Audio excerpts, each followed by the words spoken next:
Welcome to Judy's kitchen. Judy's கிச்சன்ல இன்னைக்கு நம்ம கை முறுக்கு எப்படி ஈஸியா பண்றது பார்க்கலாமா? இது வரைக்கும் எங்க சேனலை சப்ஸ்கிரைப் பண்ணாதவங்க சப்ஸ்கிரைப் பண்ணுங்க, அப்படியே பக்கத்துல இருக்க பெல் பட்டனை கிளிக் பண்ணுங்க.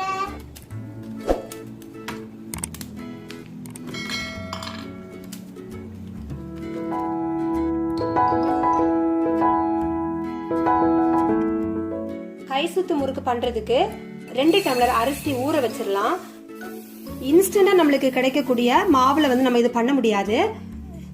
இந்த மாதிரி நமக்கு அரிசி ஊற வச்சு ஃப்ரெஷ்ஷா அடிக்கிற மாவுல தான் நமக்கு பண்ண முடியும். இப்போ இந்த அரிசியை கழுவி ஊற வச்சிடலாம். நம்ம ஊற வச்ச அரிசி இப்போ நல்லா ஊறி இருக்குது. 1 மணி நேரம் தான் நம்ம இந்த அரிசியை ஊற வச்சிருக்கிறோம். அதுக்கு மேல ஊற வைக்க கூடாது. கரெக்டா இந்த மாதிரி முறுக்கெல்லாம் பண்ணணும்னா அரிசி ஊற வைக்கிற டைம் 1 மணி நேரம் ஊற வச்சா போதும். இப்போ இந்த அரிசியை நம்ம வடிகட்டிடலாம். அரிசி இந்த மாதிரி வடிகட்டுற பாத்திரத்துல போட்டு இந்த தண்ணி எல்லாம் போனதுக்கு அப்புறமா நல்ல ஒரு துணி விரிச்சு நம்ம இதை காய வைக்கணும். இந்த முறுக்கு பண்றதுக்கு நீங்க அரிசி செலக்ட் பண்றப்போ நம்ம சாப்பாட்டு அரிசி இருக்கு இல்லையா, பச்சை அரிசி, அது எடுத்துக்கூடாது. மாவு அரிசி கிடைக்கும், அதுதான் நம்ம எடுக்கணும். அதான் நல்லா இருக்கும் இது பண்றதுக்கு. ஒரு காட்டன் துணி எடுத்துக்கோங்க. அதுல நம்ம வடிச்சு வச்சிருக்கிறோம் இல்லையா அரிசி, அதை பரப்பி விட்டுடலாம். இது ஒரு 1 மணி நேரம் இந்த மாதிரி நிழல்லே காயணும். வெயில வச்சிட கூடாது. அதே மாதிரி ஃபேன் காத்துலயும் போட்டு காய வைக்க வேண்டாம். நீங்க சும்மா இந்த மாதிரி போட்டாலே போதும். 1 மணி நேரத்துல இந்த தண்ணி எல்லாமே நம்மளுக்கு வடிச்சு கிடைச்சிரும். 2 டம்ளர் அரிசி நம்ம ஊற வச்சோம் இல்லையா, அதுக்கு நீங்க இந்த டேபிள் ஸ்பூனால 3 டேபிள் ஸ்பூன் உளுந்து எடுத்துருக்கிறேன்னா, இதை இப்ப நம்ம எண்ணெய் எதுவுமே சேர்க்காம லைட்டா ட்ரையா வறுத்து எடுக்க போறோம்.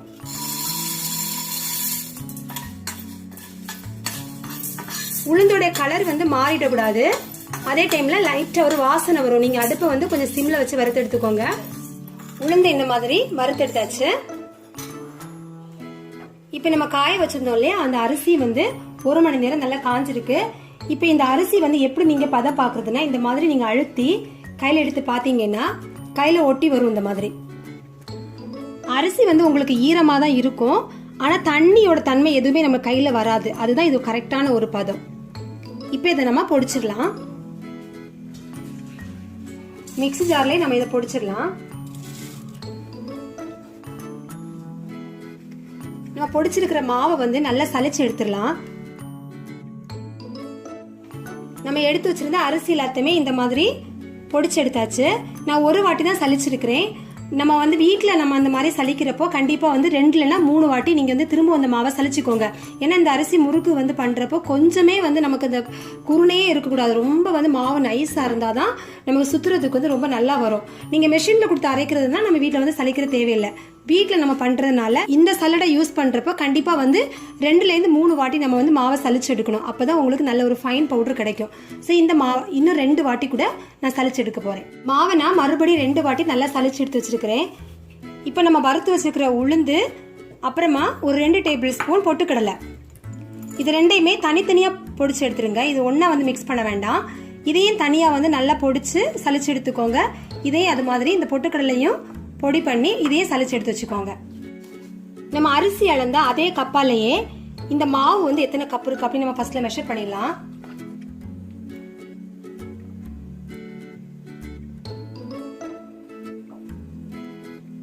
குவிச்சு அளக்காம இந்த மாதிரி கரெக்டா எடுத்துக்கோங்க. போட்ட 2 கப் அரிசிக்கு கரெக்டா அதே கப்பால 4 கப் அளவு மாவு நம்மளுக்கு கிடைச்சிருக்கு. ஸோ அடுத்தது நம்மளோட உளுந்தோட மெஷர்மெண்ட் நான் உங்களுக்கு சொல்றேன். உளுந்தை பொடி பண்ணி வச்சிருக்கிறேன். டேபிள் ஸ்பூன் எடுத்துக்கோங்க. இந்த டேபிள் ஸ்பூனால 1 கப்புக்கு 1 டேபிள் ஸ்பூன் உளுத்த மாவு, அப்படின்னா 4 டம்ளருக்கு 4 டேபிள் ஸ்பூன் உளுத்த மாவு போட போறேன். அதுவும் இந்த மாதிரி குவிச்சு போடாம இந்த மாதிரி எடுத்துக்கோங்க.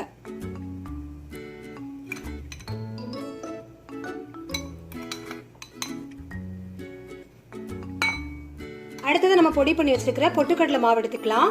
பொட்டுக்கடலை மாவு மெஷர் பண்றப்போ டீஸ்பூன் எடுத்துக்கோங்க. உளுத்த மாவு டேபிள் ஸ்பூன் அளவு எடுத்துட்டோம். இது டீஸ்பூன் அளவு. டீஸ்பூன் அளவுக்கு 1 கப்புக்கு 1 ஸ்பூன். 4 கப் மாவு எடுத்துருக்கிறோம். 4 டீஸ்பூன் பொட்டுக்கடலை மாவு.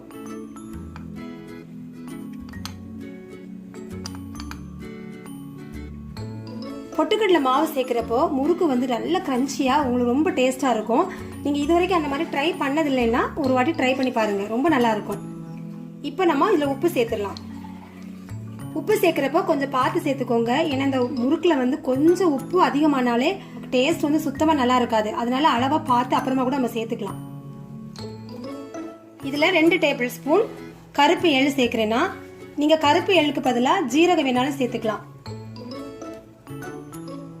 இந்த மாவு எல்லாத்தையும் நல்லா ட்ரையாக இந்த மாதிரி மிக்ஸ் பண்ணிக்கோங்க. மிக்ஸ் பண்ணி உப்பு செக் பண்ணிக்கோங்க. 4 டேபிள் ஸ்பூன் பட்டர் எடுத்துருக்கிறேன். அதை நீங்கள் ரூம் டெம்பரேச்சரில் வச்சு இந்த மாதிரி மெல்ட் பண்ணி எடுத்துக்கோங்க. இந்த பட்டர் சேர்த்ததுக்கப்புறம் தண்ணி ஆட் பண்ண முன்னாடி நல்லா எல்லா பக்கம் இந்த பட்டர் வந்து ஈவனாக நமக்கு ஸ்ப்ரெட் ஆகுறதுக்கு நல்ல ஒரு வாட்டி மிக்ஸ் பண்ணிக்கோங்க. உளுத்த மாவு, பொட்டுக்கடலை மாவு எல்லாமே நீங்கள் வந்து முறுக்கு பண்ணுறதுக்கு முன்னாடியே நீங்கள் வறுத்து ஸ்டோர் பண்ணி நம்ம ஃப்ரீசரில் இல்லைனா ஃப்ரிட்ஜில் கூட வச்சோம்னா ரொம்ப நாளைக்கு வந்து அது கெட்டு போகாமல் இருக்கும். அப்புறமா ஃப்ரெஷ்ஷாக முறுக்கு பண்ணுற அன்னைக்கு அரிசி மட்டும் நீங்கள் இந்த மாதிரி ரெடி பண்ணிட்டீங்கன்னா உங்களுக்கு ஈஸியாக இருக்கும். எல்லாம் ஒரே நாள் பண்ணுறதுக்கு கொஞ்சம் கஷ்டமாக இருந்துச்சுன்னா முன்னாடியே உளுத்த மாவு, பொட்டுக்கடலை மாவெல்லாம் பொடிச்சு ரெடி பண்ணி வச்சுக்கோங்க. இப்போ நம்ம கொஞ்சம் கொஞ்சமாக தண்ணி சேர்த்து மாவை பிசைஞ்சிடலாம்.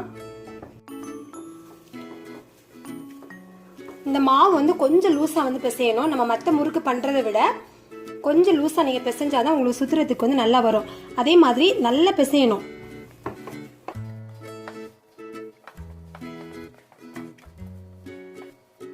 அரிசி மாவு இல்லையா, அதனால வந்து இது கொஞ்ச நேரத்துல வந்து மாவு நமக்கு இறுகிடும். அதனால ஒரு இந்த பதத்தில் நீங்கள் இந்த மாவை பார்த்தீங்கன்னா தெரியும்.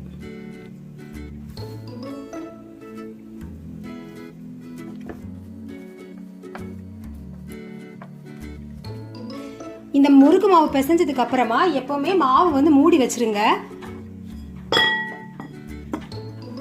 இந்த சுத்து முறுக்கு வந்து பிகினர்ஸ்க்காக தான் வந்து நான் ஸ்பெஷலாக வந்து போடுறேன். ஏன்னா வந்து தெரிஞ்சவங்க வந்து கண்டிப்பாக இது வந்து பார்க்க மாட்டாங்க. தெரியாதவங்களுக்காக தான் நான் இது வந்து சொல்கிறேன். நீங்கள் இந்த மாதிரி இடியாப்ப தட்டு இருந்துச்சுன்னா எடுத்துக்கோங்க. ரொம்ப ஈஸியாக வந்து நம்ம எல்லாராலையும் இந்த மாதிரி கை சுத்து முறுக்கு பண்ணலாம். இந்த மாதிரி இடியாப்ப தட்டு இருந்துச்சுன்னா நம்ம யூஸ்வலாக 3 தட்டு இருக்கும், அதை எடுத்துக்கோங்க. அப்படி உங்ககிட்ட இது இல்லைன்னா இந்த மாதிரியான தட்டு நம்ம வீட்டில் எல்லாத்தையுமே கண்டிப்பாக இருக்கும், இது எடுத்துக்கோங்க. சரியா?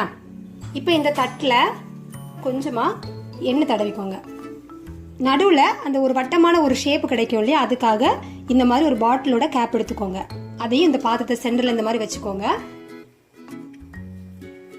நம்ம சப்பாத்திக்கு எடுக்கிற உருளையில் பாதி அளவு எடுத்தால் போதும். ஏன்னா ஸ்டார்டிங்கில் வந்து நீங்கள் பண்ணுறதா இருந்தால் நிறைய மாவு எடுத்தீங்கன்னா உங்களால் பண்ண முடியாது. இந்த அளவு சப்பாத்தி உருண்டை எடுக்கிறதுல பாதி அளவு எடுத்தால் போதும். இந்த 2 விரலையும் வந்து கொஞ்சமாக எண்ணெய் தடவிக்கோங்க. ஃபர்ஸ்ட்ல இந்த மாதிரி கையில் ஒரு சுத்து சுத்துறதுக்கு அப்புறமா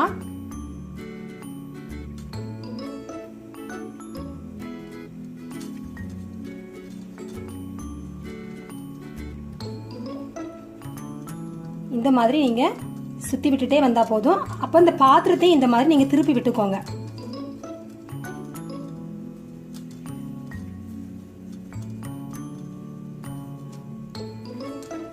இடையில வந்து உங்களுக்கு கட் ஆகுற மாதிரி இருந்துச்சுன்னா அதை அப்படியே ஜாயின் பண்ணி விட்டா போதும், ஒட்டிக்கும் அது. அதே மாதிரி கையிலையும் மாவு ஒட்டுற மாதிரி இருந்துச்சுன்னா உடனே கொஞ்சமா இந்த மாவை இப்படியே வச்சுட்டு கையில கொஞ்சமா எண்ணெய் தடவிட்டு திரும்பவும் நீங்க வந்து சுத்துனீங்கன்னா உங்களுக்கு நல்லா வரும். மாவை நீங்க சுத்துறப்போ ரொம்ப வந்து பிரஸ் பண்ணக்கூடாது. சரியா? மெதுவா இந்த மாதிரி பிரஸ், இதே மாதிரி நீங்க ரொட்டேட் பண்ணிட்டே வந்தா போதும். மாவு தீந்துருச்சு. இந்த இடத்துல மாவு தீந்துருச்சு. அப்புறம் அடுத்ததா அதே மாதிரி ஒரு சின்ன உருண்டை மாவை நான் எடுத்துருக்கிறேன். எந்த இடத்துல விட்டோமோ அந்த இடத்துல அப்படியே நீங்க ஜாயின் பண்ணிட்டு திரும்பவும் கண்டினியூ பண்ணா போதும்.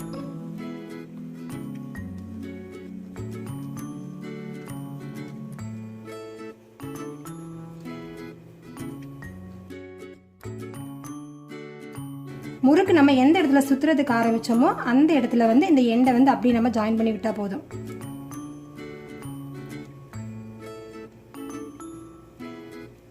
இப்போ நம்ம இந்த முறுக்கு ஆரம்பிச்ச அதே இடத்துல வந்து இந்த மாதிரி இதை எண்ட் பண்ணியாச்சு. இதுல இருந்து ஜாயின் பண்ணி விட்டா போதும். அடுத்த தட்டுலேயும் இந்த மாதிரி எண்ணெய் தடவிக்கோங்க. இந்த மூடியவே நம்ம எடுத்துடலாம். ஒவ்வொரு வாட்டியும் நீங்க வந்து மாவு எடுத்துட்டு இதை வந்து உடனே மூடி மூடி வச்சிருங்க. இல்லைன்னா சீக்கிரமா ட்ரை ஆயிடும், உங்களுக்கு வந்து ஒழுங்கா சுத்த வராது.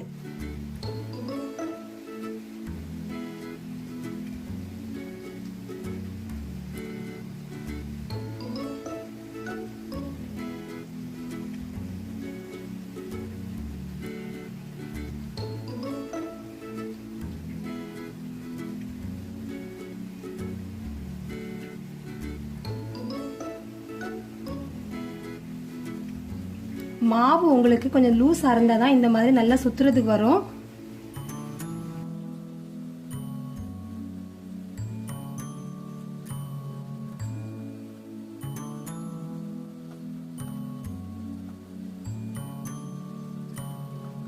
ஒரு 3-4 முறுக்கெல்லாம் புளியறப்போ மாவு கொஞ்சம் லைட்டாக கெட்டியாக ஆரம்பிக்கிற மாதிரி இருக்கும். ஏன்னா அரிசி மாவு தானே.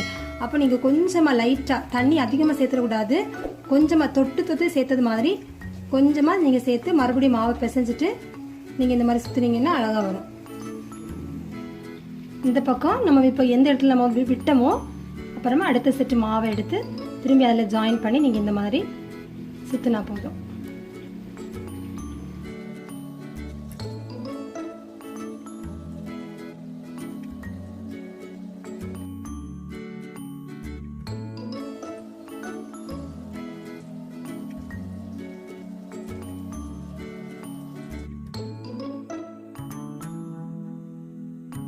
நம்ம இந்த ஸ்டார்ட் பண்ணுற அதே இடத்துல வந்து நம்ம முடிச்சிடலாம்.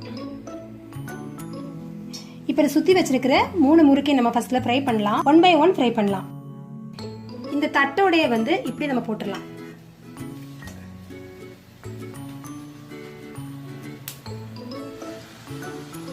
இந்த முறுக்கு சுடுறப்போ எண்ணெய் வந்து ரொம்ப தீ அதிகமாக வைக்காதீங்க. எண்ணெய் ரொம்ப காஞ்சி போயிடக்கூடாது. சீக்கிரமாக வந்து முறுக்கு நம்ம கருகி போயிடும். இப்போ இந்த தட்டில் இருந்து தனி அந்த முறுக்கு வந்து இலை வந்துருச்சு பாருங்களா. இப்போ நம்ம என்ன பண்ணலாம், இந்த தட்டை வந்து எடுத்துடலாம்.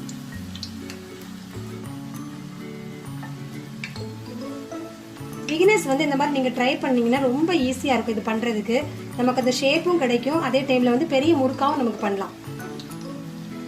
இந்த தட்டு ஆறுனதுக்கு அப்புறமா அடுத்தடுத்த முறுக்கு வந்து நம்ம சுற்றி போட வேண்டியதான். எண்ணெய் வந்து மிதமான சூட்ல இருந்து இந்த முறுக்கை நீங்க வந்து பொரிக்கணும். சரியா? இப்போ நீங்க இந்த மாதிரி தட்டு யூஸ் பண்றீங்கன்னா இந்த அப்பள குச்சி யூஸ் பண்ணி நமக்கு எடுக்க முடியாது. இந்த மாதிரி வந்து உங்ககிட்ட வந்து ஹோல்டர் இருந்துச்சுன்னா இதால நீங்க எடுத்தீங்கனால ஈஸியா உங்களுக்கு வந்துடும். ஏன்னா இதுல வந்து இடியாப்ப தட்டுல வந்து ஒரு சின்ன ஹோல் இருக்கறனால இந்த குச்சியால எனக்கு எடுக்கிறதுக்கு ஈஸியா வருது. நீங்க அந்த மாதிரி இல்ல தட்டுல நீங்க போடுறீங்கன்னா இந்த மாதிரி டாங் யூஸ் பண்ணி நீங்க எடுத்துக்கலாம்.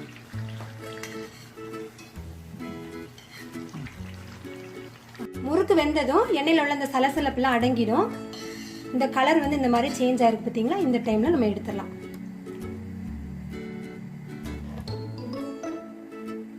இப்போ நம்ம அடுத்த தட்டை போட்டுடலாம். நீங்க எண்ணெயில வந்து இந்த தட்டோட போடுறப்போ ரொம்ப கவனமா பார்த்து போடுங்க. சைடுல இந்த மாதிரி மெதுவா போட்டாலே போதும்.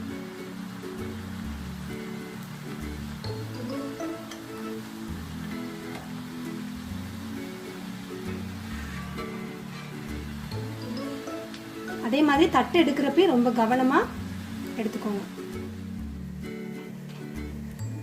இப்போ நம்மளுடைய சூப்பரான கைச்சுத்து முறுக்கு வந்து ரெடி ஆயாச்சு. நம்ம எடுத்துக்கிட்ட 4 கப் மாவுல இத மாதிரி 5 சுத்து முறுக்குல 13 பீஸ் வந்து நம்மளுக்கு வந்திருக்கு.